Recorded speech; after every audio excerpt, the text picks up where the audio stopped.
사도신경으로 신앙고백 드리겠습니다.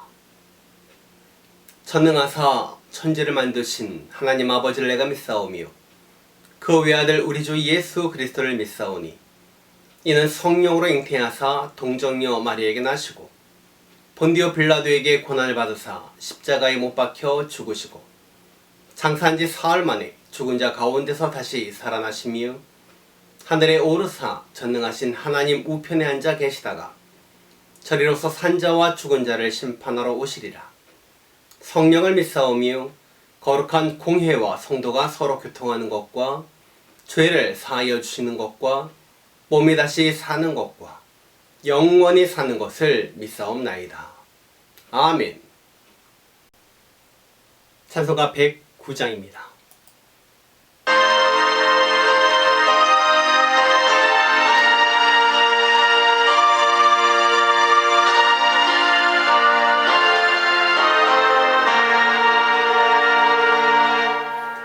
고요한 밤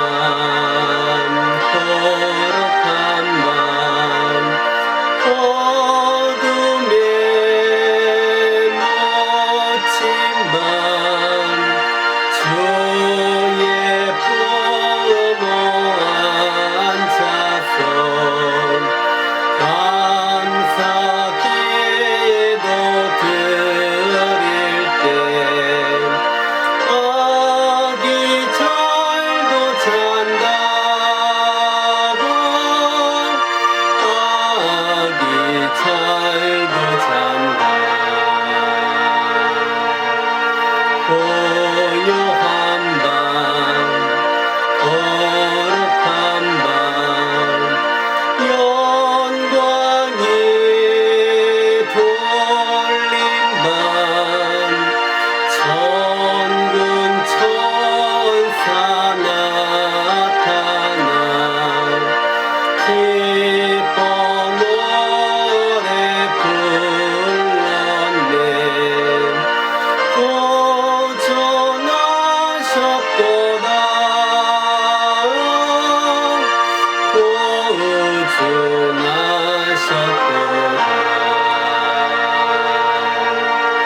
고요한 밤 거룩한 밤 동방의 박사들 별을 보고 찾아와 꾸러 경배 드렸네 구원하셨도다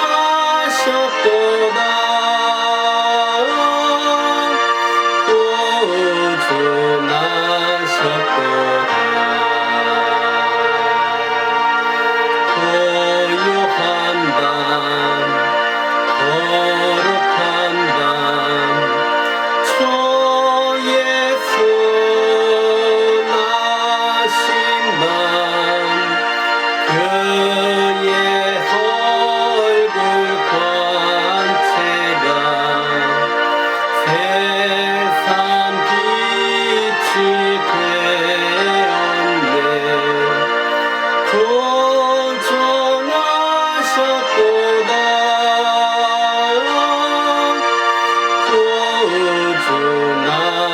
구원하셨도다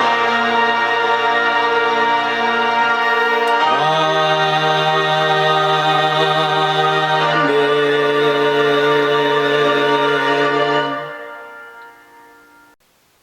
오늘 주시는 하나님의 말씀은 마태복음 1장 23절 말씀입니다. 제가 봉독해 올리겠습니다. 보라 처녀가 잉태하여 아들을 낳을 것이요 그의 이름은 임마누엘이라 하리라 하셨으니 이를 번역한즉 하나님이 우리와 함께 계시다 함이라. 아멘.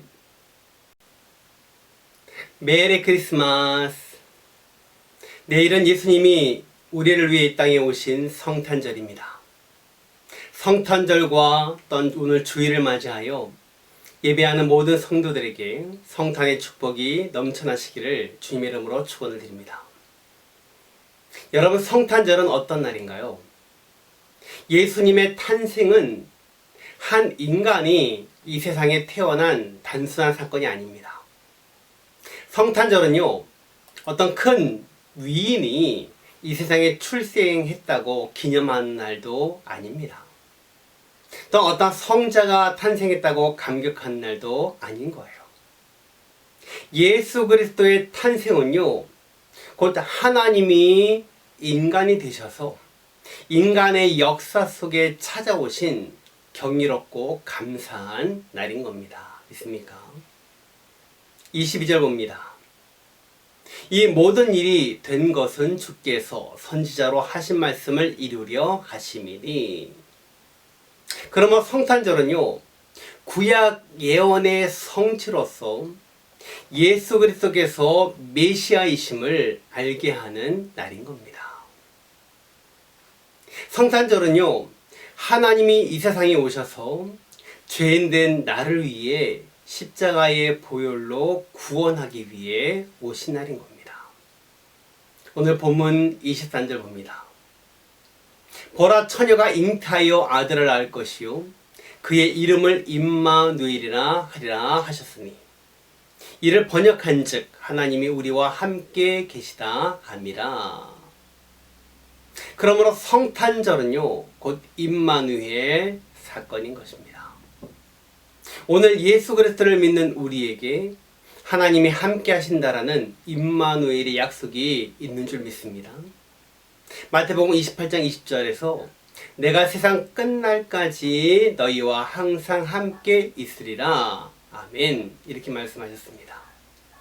여러분, 예수님께서 이 땅에 임마누엘로 오셨다는 것은요, 시공간적으로 초월된 하나님이 인간의 그 시간과 공간의 지배를 받게 되심을 말하는 것이고, 창조주 그 하나님이 인간의 고통을 맛보시고 인간의 그 역사 속에 뛰어드신 사건인 겁니다. 그러므로 우리는요, 세상 사람들처럼 마냥 기쁜 날이 아닌 정말 겸허히 머리 숙여 감사해야 하는 날인 겁니다. 아멘. 하나님은요, 인간을 구원하는 일이 가장 힘이 드셨습니다. 천지 창조도 말씀을 하셨습니다. 빛이 있으라. 말씀으로 천지를 창조하시는데요, 인간의 구원은요, 십자가의 고통이었어요. 십자가의 고통이 있어야지만이 완성되는 거였어요. 그러므로 우리는 이 땅에 오신 주님을 생각하면서 감사한 마음으로 성탄을 지켜야 하는 줄 믿습니다. 아멘. 그러면 임마누엘로 오신 우리 주님께 우리는 무엇을 드려야 할까요? 마태복음 2장 11절 말씀 봅니다. 집에 들어가 아기와 그의 어머니 마리아가 함께 있는 것을 보고 엎드려 아기께 경배하고 보배합을 열어 황금과 유향과 몰약을 예물로 드리니라. 여기 동방박사들이 예수님께 드린 보배는요, 장차 예수님이 어떻게 되실 것을 예언한 동시에 우리 성도들이 무엇을 예수님께 드려야 하는지를 보여주는 모범인 것입니다. 그러면 우리는 무엇을 우리 예수님께 드려야 할까요? 먼저 황금 같은 믿음을 드려야 합니다. 믿음은요, 어떤 형체가 있는 것이 아니기 때문에 증명할 길이 없어요. 영적 생활에 입각하지 아니하면 증명할 길이 없는 겁니다. 그래서 히브리서 기자는 이렇게 이야기합니다. 히브리서 11장 1절. 믿음은 바라는 것들의 실상이요 보이지 않는 것들의 증거니. 여러분, 황금은 역사적으로나 지금까지 가장 가치 있는 것으로 대두됩니다. 귀하고 변하지 않는 부의 상징이죠. 마찬가지로 황금 같은 믿음이란 변하지 아니하고 귀하고 가치 있는 믿음을 말하는 것입니다. 이 세상의 죄가 우리를 유혹해도 휩쓸리지 아니하고 굳건히 이길 수 있는 그 믿음이 되어야 하는 겁니다. 그 믿음의 실상과 증거를 우리는 이 세상에 보여줘야 주어야 하는 겁니다. 믿습니까? 이 성탄절에 임마누엘로 오신 주님께 황금 같은 믿음을 드리는 저와 여러분이 되기를 바랍니다. 그 다음에 두 번째로 유향 같은 실행이 있어야 합니다. 믿음도 귀하지만 실행이 더 귀합니다. 야고보 사도는요, 행함이 없는 믿음은 죽은 것이다 라고 말합니다. 야고보서 2장 17절, 이와 같이 행함이 없는 믿음은 그 자체가 죽은 것이라. 아무리 믿음이 있다고 하더라도 그 믿음에 행함이 없으면 아무것도 아닌 겁니다.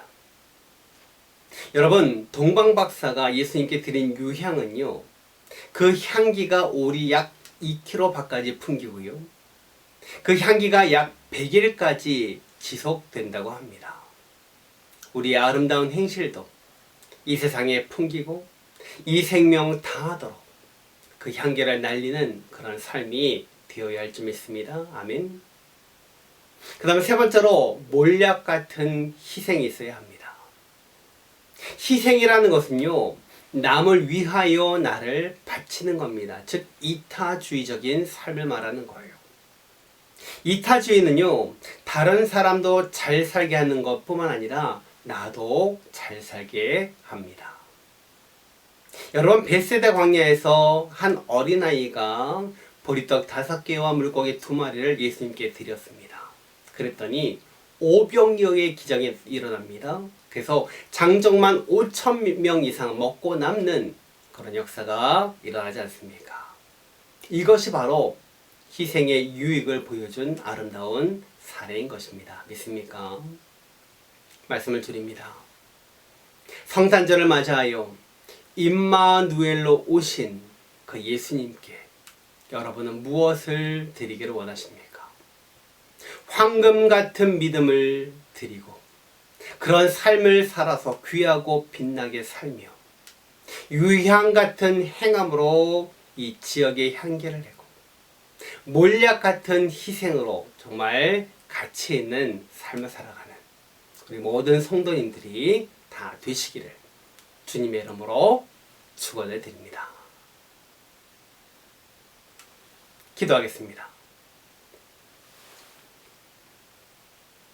지금은 우리를 위해 이 땅에 오신 예수 그리스도의 은혜와 하나님 아버지의 만극하신 사랑하심과 성령님의 충만하신 은혜가 성탄절을 맞이하여 임마누엘로 오신 그 예수님께 황금과 유향과 몰약의 삶을 드리며 승리하며 살기를 소원하는 사랑하는 모든 성도들 머리 위에 지금부터 영원토록 함께 있을지어다. 아멘.